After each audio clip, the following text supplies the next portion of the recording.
welcome to the latest instalment of LTSB Private Banking's video series, Markets in Focus. Today we will hear from Edward Lawrenson, Senior Investment Manager, in discussion of how the current global macroeconomic context and certain market factors may play out in 2012. Edward, thank you for joining us. I previously heard you describe this topic as the "Is the world really ending in 2012" scenario? To what extent are such eschatological fears really founded in today's market context? Hi guys, let's go first back to the second half of 2011, which what happened in Europe and European crisis. Talks were initially on Greece, Ireland and Portugal, but then it reached the big fish like Spain and Italy. In fact, borrowing costs did soar in Europe, and from a liquidity crisis it became a solvency crisis. Then we can talk about the European banks, which are major holders of European sovereign debt. So there's a risk of contagion. So certain European countries are currently experiencing debt problems, not just in terms of cost, but also in terms of scale. But are sovereign debt burdens an exclusively European issue? No. More generally, we can say that government debt is out of control. And out of control mainly in developed economies, and not so much in emerging market economies. Outside of Europe, you have Japan, with a debt-to-GDP ratio of 233%, and the US with a debt-to-GDP ratio of 100%. Significantly, you mentioned the US among such countries. Traditionally, an improving real estate market has been an important element for the world's largest economy to tackle such debt problems. How is this faring right now? We can talk about real recovery when there is a recovery in the housing sector, and it's not really happening in the US. The US housing sector is struggling. We can compare this situation to what happened in Japan in the late 80s. In Japan it was prosperity at this time, and instead of creating welfare and social bliss, it did create a real estate bubble. And it's what happened in the US at the end of 2007.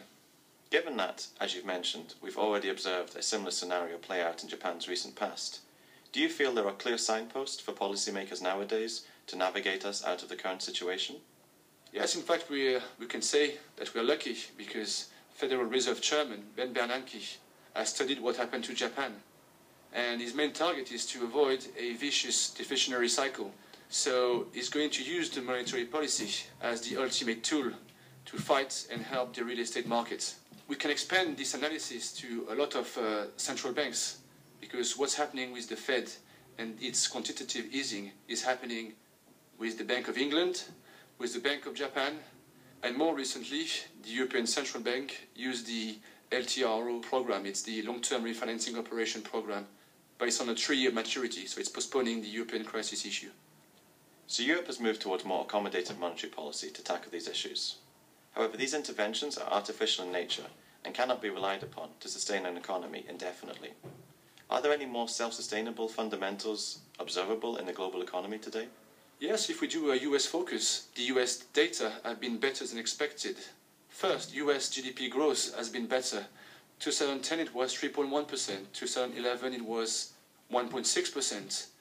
And if we move to the job market has been improving. In the last 2 years, the US have created 3 million jobs. So from a peak of 10% unemployment in October 2009, it went down to 8.3% in January 2012. Evidently reasons to be positive in the US.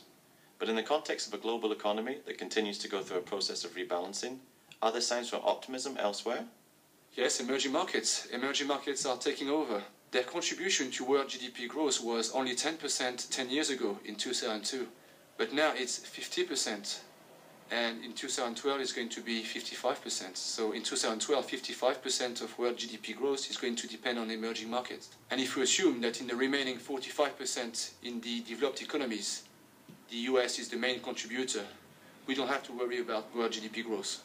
Okay, so you've outlined some of the major factors at play here, be they positive or negative. Can you explain how Lloyds TSB's investment policy is currently positioned in order to mitigate against some of the risks at large and also take advantage of some of the opportunities? There is a very high level of uncertainty, so it means a very high level of volatility in the markets. So we do recommend our clients to hold a balanced portfolio. We think that we are still at the beginning of a deleveraging cycle. As well, we don't know about the impact of the austerity measures. They've done the austerity measures very recently in Europe, so we don't know really what's going to impact on world GDP growth. And in the US, because of the election at the end of this year, they haven't passed the austerity measures and voted them. And last thing, the European crisis has been partially dealt with and not solved. So we do recommend to have a balanced portfolio, but at the same time, because we've seen that there is intervention from central banks in the US, in Japan, in the UK, and more recently in Europe. So in this global competitive currency devaluation world, we can say that the good guys, the savers, are the losers.